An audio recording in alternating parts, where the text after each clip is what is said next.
Joe Becker, welcome to Sacred Cow BBQ. Hey, thanks for having me. Oh, it's my pleasure. So I want to know, for a new guest to the barbecue, we've got to know who you are, who your folks are, and what brought you to this place where you think that people deserve more freedom. Oh, wow, that goes a ways back. I've been involved in the freedom movement for probably 30 years or so. I got invited to a Libertarian Party function when I was, I don't know, that would have had to have been in the mid '80s, and I got involved a little bit with the Ron Paul campaign in 1988, and he encouraged me to continue with my studies. So I got a graduate degree in economics from UNLV. My thesis chair was a guy named Murray Rothbard, probably the most free market economist in the world at the time. And then from there I went to law school in Illinois because Nevada didn't have a law school at the time.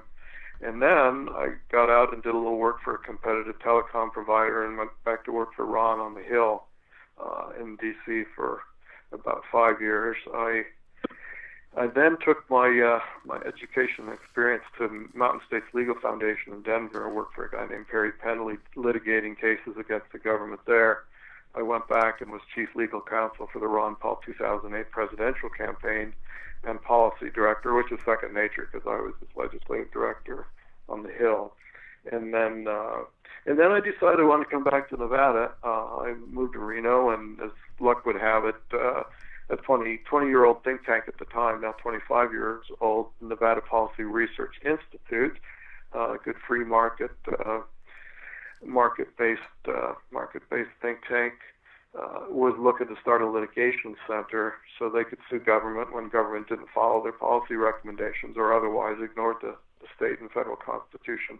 So they were looking for someone to head this, and I was coming back at about the same time, so it was kind of a match made in heaven from my perspective. They might have a different view, but they would fire me. I think it's going okay. But that's sort of the quick history on how I wound up at the Nevada NPRI's Center for Justice and Constitutional Litigations, continuing my quest to keep government in check. Well, they're way out of check, so you've got job security. Well, I've at least got, they're forever busy, so I'm forever busy. I wish I could do more, but of course that requires, we don't take any money from government, obviously, because we're suing government, not that we would anyway. But we're limited by, we don't charge our clients fees. We do the legal work for free because, it's a losing proposition. Government, you're fighting the biggest law firm in the world, right? The Justice Department, like everything else in Washington, misnamed. But in any event, we do the work for free for the clients, and we rely on donations for us to be able to do our work. So we would love to do more, but we're limited by the number of donations we get. So. Right. Well. But what gave you this libertarian bent? That message had to resonate you for some reason. So where were you raised? Were you raised here in Nevada? I was not. I was raised in I was born in France. My parents were both in the Air Force, active duty. And then when the U.S. forces got kicked out of France, we got kicked twice in a sense. Got sent to a town called Minot, North Dakota, where the question is, why not Minot? And the answer is reason's the reason. But in any event, I grew up there, but I left as quickly as I could emancipate myself and started school.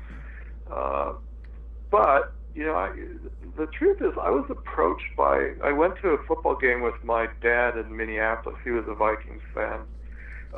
And I was approached in the airport by some guy who was a member of the American Party, and this would have been in the the mid to late 70s when Reagan was sort of coming onto the scene, at least on the national level, and not as an actor.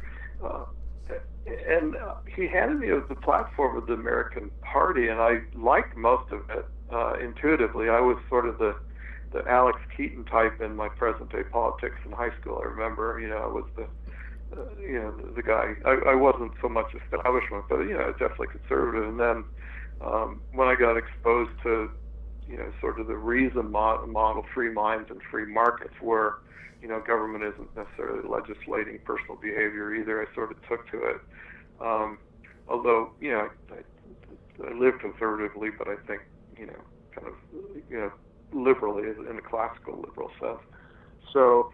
And then I did almost all my undergraduate work while I was in the Air Force stationed in Madrid, Spain. I went to an American university in Madrid, and I took as many economics classes as I could get. And the more I learned about economics, the more I became convinced that government intervention at every level is decidedly flawed. And so, when a friend of mine invited me to this Ron Paul rally in Kansas City, which is where I was at the time, and then I read Rothbard's work and got exposed to the Austrian School of Economics, which my professors in Spain probably had Austrian leanings, maybe without realizing it. But when I was exposed to Rothbard and von Mises and the work of the Austrian School economists, it just intuitively made so much sense with everything else that I'd ever learned that. It was a perfect fit. And so I did my graduate work at UNLV under the foremost Austrians at the time. And then I went to law school armed with the ammo I needed to sort of attack some bad law. And I'm still doing that. Well, excellent. That's quite a journey to where you are today. But it all makes sense. Is. The first time I started meeting Victor and Annette Fuentes after the Bundy Ranch situation, when the new RMP was being floated by the BLM. Okay. And that's when I first met them. As a matter of fact, I was in a meeting that a county councilor named Tom Collins, he's resigned this year, but he called a town hall style meeting in the commission chambers 3 days before Christmas. And it was packed. I was surprised it got that big a turnout given the timing of it. But it was packed. That's usually when bad things happen. Like the Federal Reserve Act was passed. Right, exactly, when people aren't looking. And it was only Tom Collins. It was just to let people... It was just a venting session is really all it was. I don't think it led to anything. It was during NFR. He had his NFR jacket on, and I guess NFR was just over. And he said, and it was interesting because the BLM employees are so smug and insolent that they sat with their backs to the seats and only looked at Tom Collins if they looked at anyone. They refused to turn around and look at the people that was speaking. Now, are you talking about Fish and Wildlife, or was this BLM? No, this was BLM that night. Victor Fuentes, when his turn came, he walked to the microphone, and he shared about living in Cuba and how the government owned everything. And then he had a few more thoughts, but he said America was only one generation away from the same totalitarian government, and he received a standing ovation. I've never seen anything like it in that type of meeting. It was pretty impressive. He's a great person. He's a great client, and So let's set the stage. They've got a ministry. It's a retreat center out in Ash Meadow, which is in Pahrump, part of near Pahrump, part of Nye County. That's the closest town, maybe Amargosa. Victor's story is a compelling one. He swam 7 miles in open oceans in dark of night through shark-infested waters with some petroleum products smeared all over his body to repel predatory fish. He and a couple of other guys, one of whom he wound up having to sort of rescue at sea and carry into Guantanamo Bay. He got to Guantanamo Bay, asked for political asylum, was granted it. He wound up coming to the U.S. in Vegas and was exposed to religion for the first time in his life, Christianity at least, and became a Christian, became an ordained minister, started a church, and with the help of his congregants, he raised $500,000 to buy a 40-acre plot of land, which is surrounded, unfortunately for him, completely by wildlife refuge land managed by U.S. Fish and Wildlife. But, he was a very good neighbor. They, on the other hand, were not. Shortly after he purchased this 40-acre plot of land, which was formerly a camp, but he made significant improvements to it because what his vision was is he had lived in Las Vegas and North Las Vegas for a period of time. His vision was to bring kids out of North Las Vegas and other lower, socioeconomic situations out to his camp and witness to them about, his experiences and give them a look at nature firsthand in an idyllic setting. But shortly after he bought this 40-acre land and improved the camp buildings that were already on it, U.S. Fish and Wildlife moved a stream which has run through that camp. It was like a desert oasis, really. And they built a dam. They diverted the water completely around his property to the high elevation side and then reconnected to where it had always gone on the other side of his property. Clearly, they just didn't want it. It was done in the name of species preservation, the speckled basin. It's an endangered minnow, Joe. I mean, we couldn't do without that minnow. Well, irrespective of the we never really even got into the, in our dealings with the lawsuit, which we're going to talk about.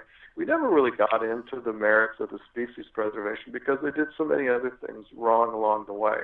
I mean, they moved the water. They put forth, several options in their proposals that they're required to publish. They didn't follow any of them because none of the options involved depriving the Fuentes of their water. But anyway, they routed this water around to the higher elevation side. They put it in a tiny channel that was specifically designed, according to their own witnesses, not to carry anything other than the spring flow. In other words, the water that comes bubbling up out of the ground. Mm-hmm. So anytime it rains or snows and the snow melts in the watershed, this little stream cannot accommodate this little artificial channel they built. And they also made it curvy to slow down the water, cannot accommodate anything other than the spring flow in the name of preserving this fish. They did this without Clean Water Act permits. You know what kind of trouble, the Fuentes would be in if they moved water without Clean Water Act permit. They did it in defiance of FEMA regulations. Now, the way that FEMA works, as I learned as a result of taking this case, is that the county is responsible for enforcing the FEMA regulations. So when the county went to them and said, you can't move this water without doing a letter of map revision to show how moving the water from one place to another is going to affect the floodplain, they just basically scoffed and ignored the county's attempt to enforce those FEMA regulations, and they did it anyway. And then, not surprisingly, the first time it rained significantly after they moved the water, it flooded the church camp and did something in the neighborhood of $90,000 worth of damage to their recently refurbished buildings. And, of course, it's flooded 3 more times since because now less and less rain results in more and more flooding because each time the water charts a new path, or cuts a new path, I should say, back to its historic flow pattern, it makes it easier and easier for subsequent water to get there. And that's what our expert hydrologist predicted would happen, and it is exactly what happened. And so now the church camp, since they've done this, has been flooded 4 times in the last 6 years. The amount of the damage is probably $300,000. Not to mention the fact that they took vested water rights from the Fuentes that, as a result of diverting the water flow completely away from the property to which they can, access it. That's amazing to steal vested water rights like that, to just ignore them. But I'm confused. FEMA? You mentioned FEMA's involved in this. I would have never put FEMA in with the rest of the alphabet soup. Well, FEMA has regulations. I mean, they're responsible for flood insurance and what land gets flooded and what happens to make sure that land doesn't get flooded. And so they have regulations about when you move a waterway, when you just, change things in a watershed, because they don't want water. In essence, they don't want water moved in a way that increases the likelihood of flooding for people that they might have to, respond to, right? So there's this letter of map revision process that has to be gone through when one moves a waterway. And when the county became aware of what Fish and Wildlife was going to be doing in this watershed, the county official, the floodplain manager, who actually works for the county, but that's because FEMA can't do everything everywhere. So this program is largely administered by counties everywhere. These county officials go to FEMA training for an extended period of time, and then they're qualified to be the floodplain manager in each of these respective counties in the country. And so when Nye County's floodplain manager became aware of what Fish and Wildlife was doing, he went to them and he had a meeting with them and said, hey, this is a problem. You can't move this waterway until you submit the letter of map revision. And of course, had they done that, it would have shown a drastic increase in the likelihood that this property was going to be flooded, and they wouldn't have been able to do it, right? Well, that's why they wanted to ignore it. That's right, and that's why they did. So the history of the lawsuit is, and of course, it's frustrating because it's been going on so many years. It's not that so we're not making progress. So what we did is we sued the federal government in two courts. We sued them in the district court for a free exercise violation because they took their baptismal waters, which is one of the main reasons that the church bought this particular property. We sued them for due process violation because when government doesn't follow even its own rules and regulations, it violates people's due process rights.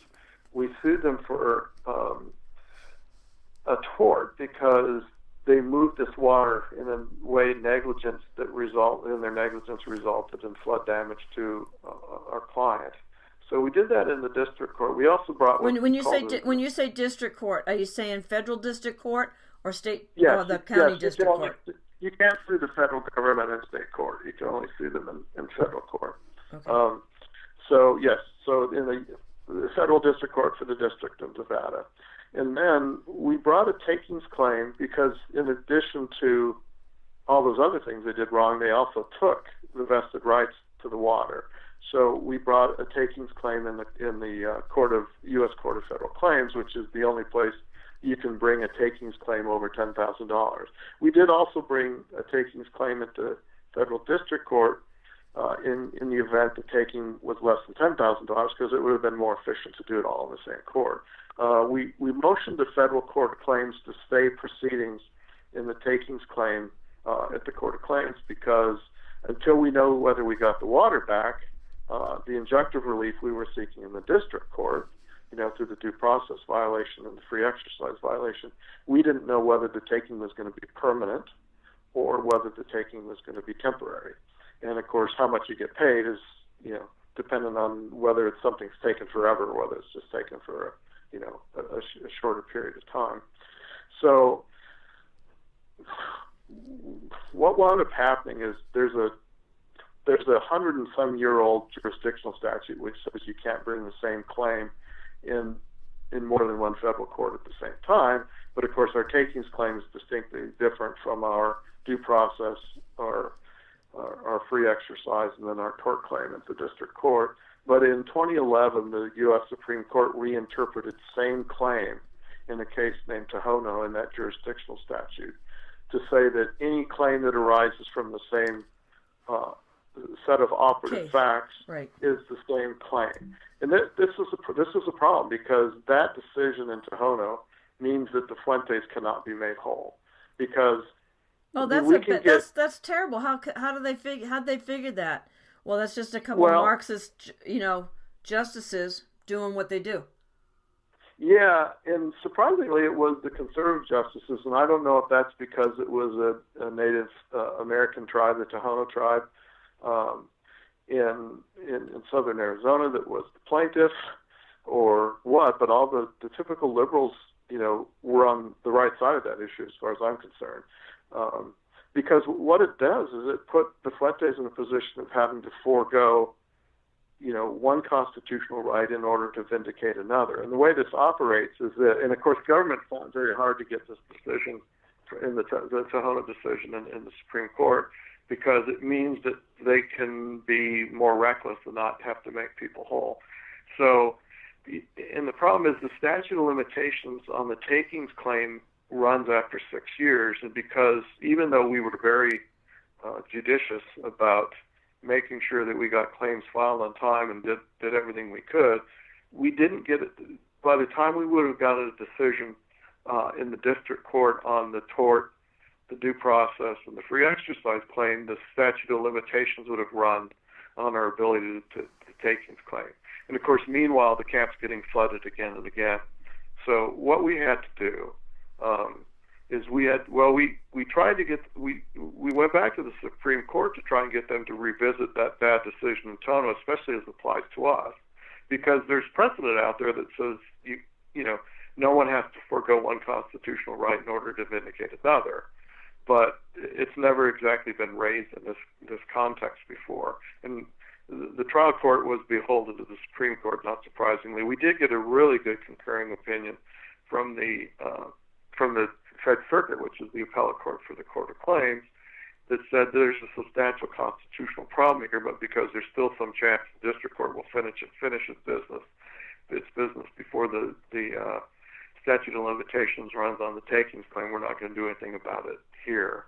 And then we did a petition for cert to the Supreme Court, and in which Cato Institute, as well as the state of Nevada, Adam Laxalt, specifically filed an amicus brief on our behalf, and the Supreme Court still declined to grant cert. So that issue is still there.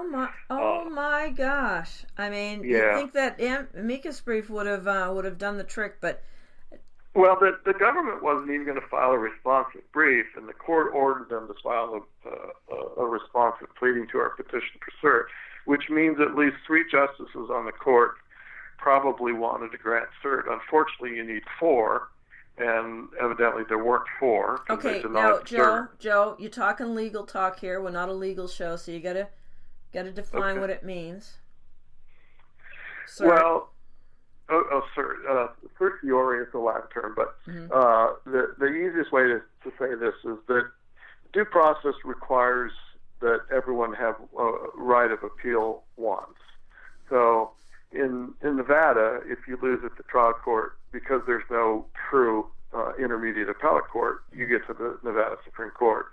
In the federal district court system, if you lose at the trial court, then you appeal to the circuit, and you have a right to one appeal.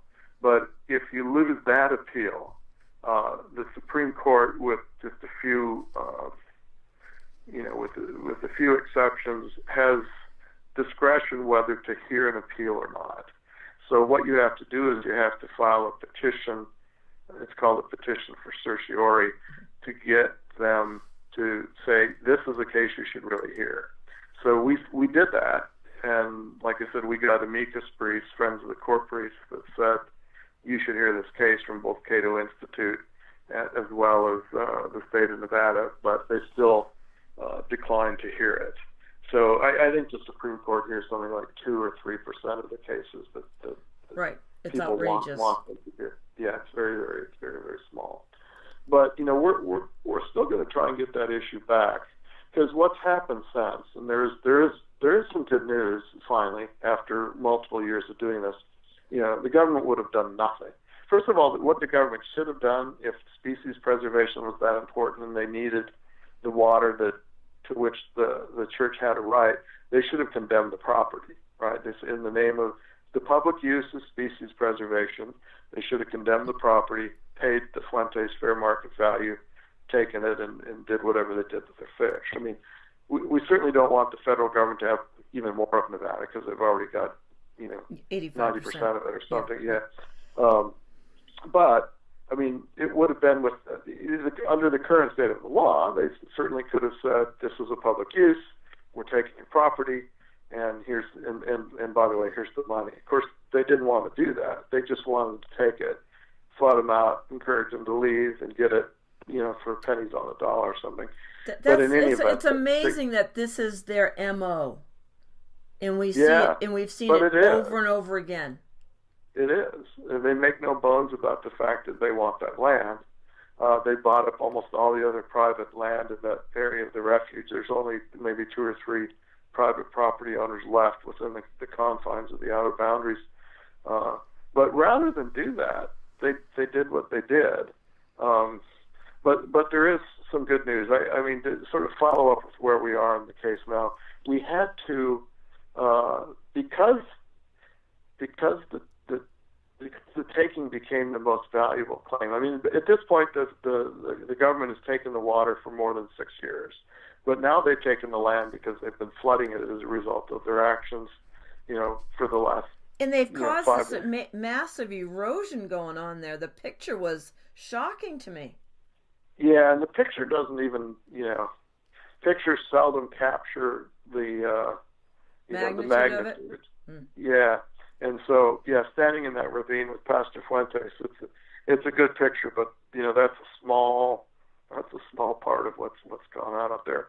So what we survived the government's motions to dismiss and motions for summary judgment at the trial court on both the negligence claim and the due process claim. Mm-hmm. But because we needed to be able to bring the takings claim to get paid for the entire property at this point, we had to voluntarily dismiss those claims at the district court. And then in July, we filed a takings claim both for the water and for the taking of the entire property in the Court of Claims. The government filed a motion to dismiss, which is sort of their regular thing, just to slow down the lawsuit. Sure. The judge in the Court of Claims, which is the same judge we had before that dismissed the claim under the Tohono ruling, seems very sympathetic. She basically, when I filed my opposition to their motion to dismiss, she issued an order that said the government's argument to dismiss lacks merit. The case goes forward. So, and she basically echoed everything that I said in my opposition. So that's good. So now. Hold on for just a second. Okay. I've got a question to ask you. Okay. Judges have taken a huge risk when they side with the plaintiff on something like this. I mean, look at what happened to Judge Robert, C. Jones in the Hage case when he ruled against, and then they came back and said, the judge was biased against the government, like the judge should be biased against rapists and murderers. It's so you have to give a judge like that credit for be willing to stand up with you. Yeah, she's very sympathetic. We also at the Court of Claims refiled our due process claim, which according to the jurisdictional statute, that court doesn't have the right to hear. But because of the circumstances and the fact that we got that decision from the concurring opinion from the Fed Circuit that said there's a substantial constitutional problem if the Fuentes can't bring all of their claims and be made whole, I refiled that claim in the Court of Claims, expecting that to be dismissed, which it was. But that gives us another run at the Supreme Court on that, what we think is a very important issue, which of course wasn't even contemplated at the time we took this case, because who knew that the government was going to have that Tohono ruling that said, the same claim means any claim that emerges from the same operative facts. So, because the government violated multiple constitutional rights in what I called one factual swoop in my Supreme Court briefs, suddenly we're put in this position where we have to choose whether we're going to take money for the tort damages and forego the loss of the water, or whether we're going to ignore the damage to the property and just get, paid for the taking of the water. But of course now, because the property has been repetitively flooded over the past couple of years, we have a takings claim for the entire property plus the loss of the water from the time that it was diverted in August of 2010. We survived the motion to dismiss. Judge Kaplan, I think, is very sympathetic to the church's plight here. And then the other thing that happened is, the Fuentes asked for a change of use permit from the state water engineer in Nevada. Now we're talking state government. the government, the federal government protested that change of use, saying, hey, they can't change use of water to which they have no rights. The state water engineer looked into that closely and decided, well, if the Fuentes don't have any rights to water, then you don't either, because you acquired your vested rights to water and the refuge the same way that they did. So we're going to grant them the permit. And by the way, you violated state law when you moved that waterway, depriving them of their vested rights. You need to put it back, and you have 90 days to do it. So now we've got the lawsuit against the feds in the Court of Claims, but we also have the state engineer, a water engineer. This is the Division of Water Resources? Yeah, exactly. Mm-hmm. Is now telling the feds they need to put the water back. So they're getting pressure from the state. They're getting pressure from the plaintiff. The big mystery to me, and maybe this will happen, now that their motion to dismiss the Court of Claims was most recently dismissed, they have to file an answer, which is due the 13th of this month. The mystery to me is, why don't they just condemn this property and take it? They're going to wind up having to be forced to take it and pay for it under this takings claim, not to mention pay for the water that they've deprived the clients of for the last year. And they're facing a $10,000 a day fine from the state. From the water engineer's office, right. Mm-hmm. So...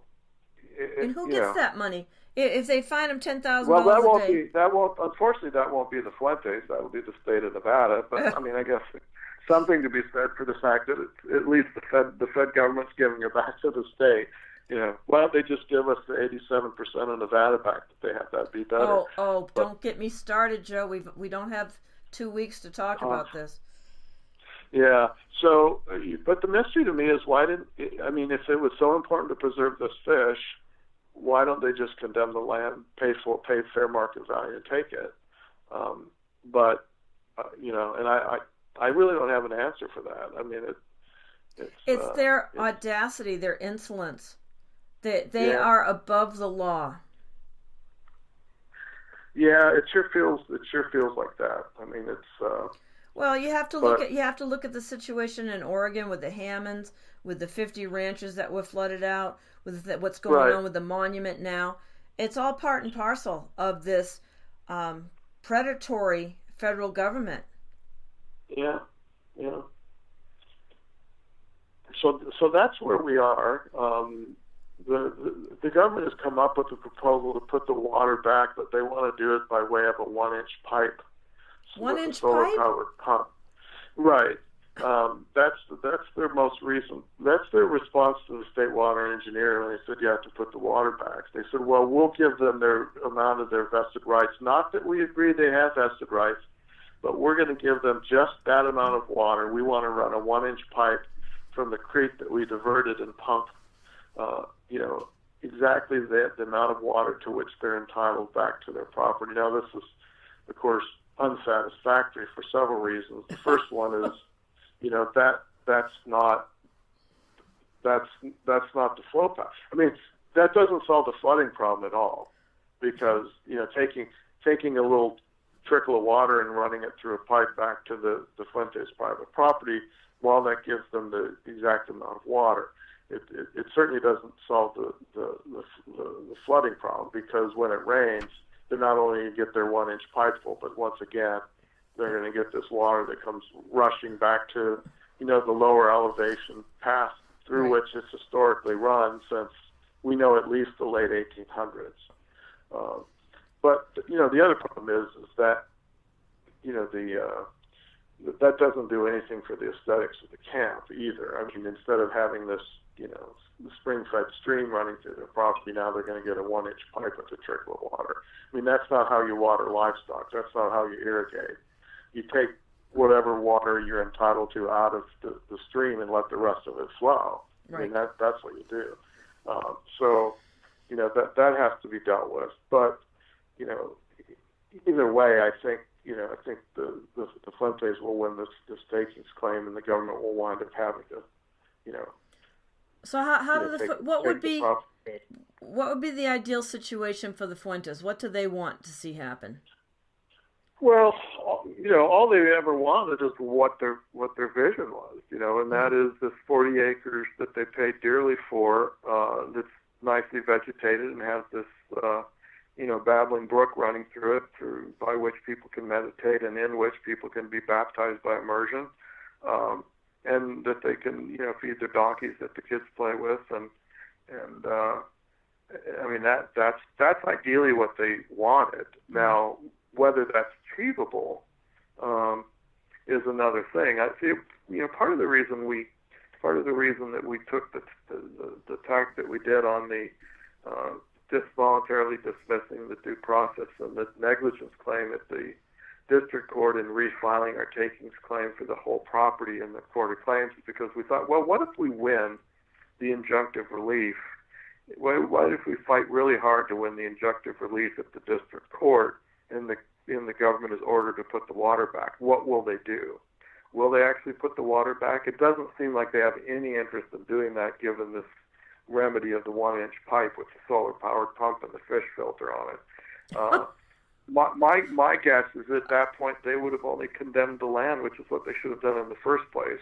And the thing that makes that even more likely, I think, is that it now will be, if it's even geologically possible, it would be so expensive to restore that property to its previous condition that if we got the injunctive relief to restore the property, that the government, even if it were geologically possible, it would be so expensive that I can't imagine that they would do it. Oh, that's got to be like in the millions to restore the property at this point.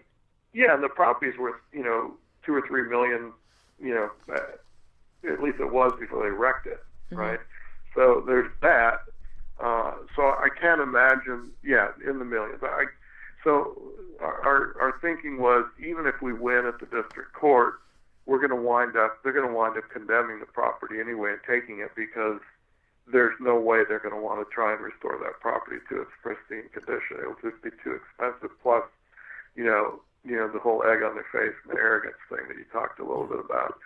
So that's why we made we made the calculated decision that, we might as well just do an inverse condemnation, because even if we win in the other, under the other theory, we're going to wind up with a condemnation action instead of an inverse condemnation action. So that was our thinking. But yes, like I said, Pastor Fuentes is a great person, a great client, great story, and what they ideally would have liked would have had to have their vision. They wanted nothing from government. They were bringing kids out of the inner city at no charge to the government, and enriching their lives, right? But instead, government decided to get in the way of that too. So that's all they wanted. And really, so they're not able to do their ministry at all now because of this? Well, it's certainly greatly diminished, and part of the reason is because they bring kids out, and churches, of course, through donations, use that camp facility. They bring people out in buses. I mean, because it's somewhat remote, it doesn't make sense to drive 100 cars out there. So they bring these kids out for their retreats on the weekends, and they have little dorm barracks things, and they have a kitchen, and and they've gone to all the trouble to get all the commercial permits and the commercial septic, and all they spent a lot of money improving this property so they could do this. But the problem is, if it rains, there's such a good chance the camp will be flooded, and then you got to evacuate these people, and there may not even be under those circumstances there's not an easy way out, right? Because the roads get flooded, thanks in part to what the government has done as well. So it's a little dangerous, Government gone wild. Right. They don't want to put people in danger of drowning in a flash flood because they can't get them out of there fast enough. So they've had to be really careful about what they do out there. Their use of the property is greatly diminished. Plus, it's not the oasis that it always had been up until the point government stole the water. So it's less desirable and it's more dangerous. So this is a tragedy. Yeah, it is. It really is to deprive people of the use of this land, the beneficial use to it is shocking. That the government would do it so recklessly. Yep, I wish it were an isolated incident. Unfortunately, as you know, it's not. Yeah, right. Exactly. It's just another day at the office for them. Yeah. And so, when you talk with these fish and wildlife people, I mean, do you communicate with them directly at all, ever? Well, I can't. You can't now. Legal ethics rules. One should sue someone. I mean, I've deposed them, so there's that. But so when you depose no, them, we communicate through attorneys, right? I mean, I contact their attorney and they respond. But I have to, But I've deposed the former refuge manager, who's probably now she's no longer there. She's probably got promoted to some post in Hawaii or something, because that's usually what happens when someone does something deplorable by our standards. But I know she's no longer there. Yeah, she gets a promotion. Exactly. Right. So when you depose her, the manager there, do they have an attitude like, well, we get to do this? We're the government. We don't need no stinking, permits? And stuff? Yeah. In fact, it's funny you should use that phrase because, in one of the public meetings, I think it was, I'm doing this from memory, but I think it was former Assemblyman Goodhart. He was in one of the meetings. This was pre-lawsuit with the clients, and Ed Goodhart met with Sharon McKelvey was the refuge manager's name that I deposed. Said, why can't you just leave them, some of the water? And her response was, why should I leave them a babbling brook? Right? I mean, this is the attitude. Right? It turns out they never had the right to take the water in the first place, and they didn't follow the procedure they should have done to even if the Fuentes did have no vested rights to the water, they still should have followed the procedure in moving the water, in getting a Clean Water Act permit, following FEMA regulations, not to mention not negligently placing it in a channel designed not to accommodate any runoff water. And then say, well, we weren't obligated to move it to, something safer. Yeah. But no, of course I deposed the engineers that designed this. Of course, nowhere in the plans was this. Nowhere in they're called alternatives, alternative A, B, and C, and the proposals that they're going to do. Nowhere in there was there a dam, a diversion dam that was going to divert the water away, because of course that wasn't part of the plan officially. So I asked the head of the water engineering company that moved the waterway for fish and wildlife. They said, where in the plans is this diversion dam? He said, oh, that wasn't in the plans. I just did it, right? It's like, I almost couldn't believe I heard that in the deposition. There was no engineering or plan. He just did it. It's not surprising. And of course, when I asked them, well, how much water can this channel hold, and what was supposed to happen with the water that this channel couldn't convey, it's like, well, we just figured it would always go where it always gone. The problem is, because they moved the stream to a different place, the place that had always gone was just on the other side of all the buildings that the church had improved. So yeah, it's going to go where it always went. The problem is, it's going to wash through across the buildings, the improvements, on its way there. And it's like they didn't care, and it's because they don't want people in their refuge.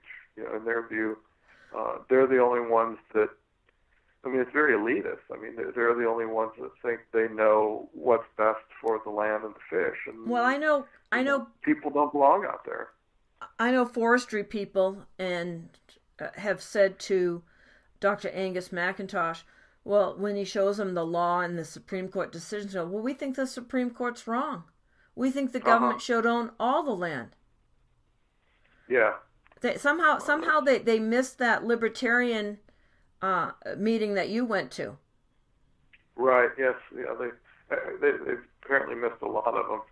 Yeah. And even the NEPA requires that the interests of private landowners be taken into account when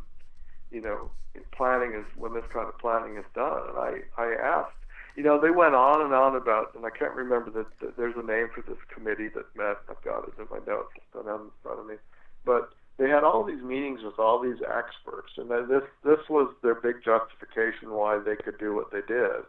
And I said, well, now who on this committee represented the interests of the private landowners, which have to be taken into account under NEPA? And they just get this like deer in the headlights look, like, well, I didn't private know landowners. You mean the slaves? The slaves don't have any rights. Everybody knows that. Yeah, they just like, I didn't know we needed to have anybody on that committee from there. I said, well, who was supposed to represent the interest of the private landowners? It's just like completely lost on them. They were, they were so concerned about the fish that, in all of the documents that Fish and Wildlife filed with the state of Nevada, and this is kind of coming back to haunt them now too, they made no mention of the fact that was going to impact any. They showed no private landowners anywhere in their documents filed with the. Oh my God, you're Nevada. kidding! So the state of Nevada had no idea that any of this would even impact any private landowners. No, but wait a minute. They can say that all day long, but they have maps. The state do their due diligence and really look and see what was going on. They're closest to the Fuentes. They should have known that the Fuentes had property there. That's all. Yeah, we didn't know anybody was there is a very lame response. Yeah. It's still, I mean, the stuff that the Fish and Wildlife filed was decidedly, what's the word I'm looking for? Deceitful. And yes, I mean, ideally the state should have looked more closely at this, but at least they did eventually, right? I mean, the state engineer's office only adjudicates water rights when it decides it should. And so they wait until they get a bunch of proof filed in the same watershed, and then they'll do it. Of course, when we file their change of use permit, it forces them to, take a little bit closer look, not a full adjudication, but a little bit closer look and a close enough look to sort of realize,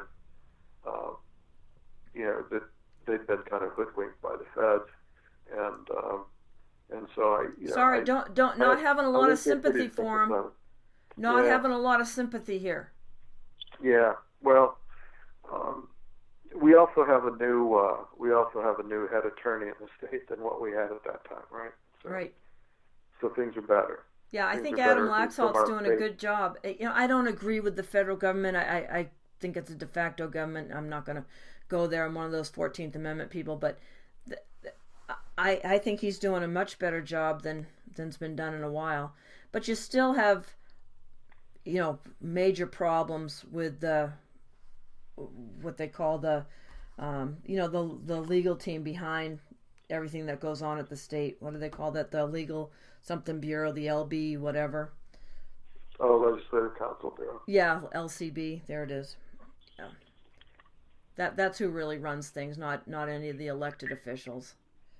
Yeah, it's funny you should mention that. I know this is a little bit off topic, but we sued the Governor's Office of Economic Development because we think that the state handing out gifts to private corporations like Solar City and others violates the gift clause prohibition, which is, I think, Article 8, Section 9 in the Nevada Constitution. I mean, it was put in place for good reason because the government's hand over this money to these corporations. They take the money and run and leave the taxpayer holding the bag. Mm-hmm. So anyway, we sued them, and this was the first time in my 20 years of litigating against the government that I've seen this happen. But the legislature intervened in the case as a defendant, right? They weren't a defendant. They wanted to be a defendant. and the statutes in Nevada give the legislature the right to intervene in any case where the constitutionality of a legislative, act was passed. Right. And so they actually intervened in that case, and they seem to be carrying the water, as near as I can tell, for the state, for the executive branch agency, which we actually sued. So, yeah, there may be more truth to what you're saying than we know. Well, Joe, how many more years do you think this is going to drag on before something happens here for the Fuentes? Well, I'll have a lot better idea next week. It seems to me that the federal government, it seems to me that they would, rather than file an answer, they would just file a condemnation action next week. I don't know that that's going to happen because when you assume the government's going to do something which is logical, you're usually wrong. So they'll file an answer. Yeah, that's why it's called crazy. And then we'll go back. Then we'll go back into discovery, and then through discovery, it should become quite apparent to them that we're going to win. I mean, they've already admitted the things that we sort of need to prove in their depositions in the district court discovery period. So, we went in and took depositions from a bunch of people when we were in the district court on the negligence. Negligence is much tougher to prove than just causation, that they caused the flooding. Mm-hmm. We go in, we got the depositions from the I was going to say the depositions should really bolster the negligence part of it. Yeah, and they'll and we don't have to prove negligence now. We just have to prove that the government did something that resulted in repetitive flooding. And we have an excellent expert witness, expert hydrologist, who's already done all the work. So, we'll go into the discovery period, which will probably be fairly short because I think we've got what we need to just file a motion for summary judgment on the taking. But, we're the plaintiff, and the defendant's strategy is always delay. So right. We'll see what the court lets them get away with. I do think we've got a sympathetic, just based on the language in her motion in her order denying their motion to dismiss our takings claim recently. Well, she has a career to consider as well, so it's unfortunate there's not an arm's length transaction here. Yeah. So. Yeah. So we'll see.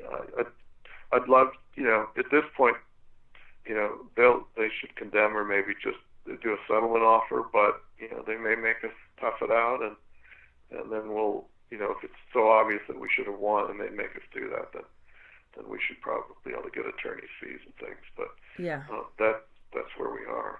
Well, Joe, can I count on you in a couple of weeks? I've got a guest next week to give us a quick update on what happened there. Yeah, that's fine. I should be around until Christmas, so okay. I'll take a week off or so then. But not too much happens between Christmas and New Year's in the courts. So yeah, anytime you feel free to give me a call and we can talk. That'd be great. We can talk. Give us an update. Thank you, Joe Becker, Nevada Policy Research Institute, Center for Justice and Constitutional Litigation. Is that? I don't even think I have all the verbiage there right. Straighten me out. No, I think you do. It's a very long name. It was named before I took the job. Otherwise, it might have been a little shorter. But yeah. NPRI.org is the website, and then you can click on the litigation tab. And of course, like I say, we can only do this through the help of donors who care about keeping government in check. So, if you go to NPRI.org and help us out, we'll continue to try and help clients as well as the general public out by doing what we think is the right thing. Awesome. Well, we appreciate everything that NPRI does here in Nevada, and thank you so much for your efforts for them. And good luck at the game tonight. Oh, thanks. I appreciate it. All right, terrific. We'll look forward to talking with you again soon.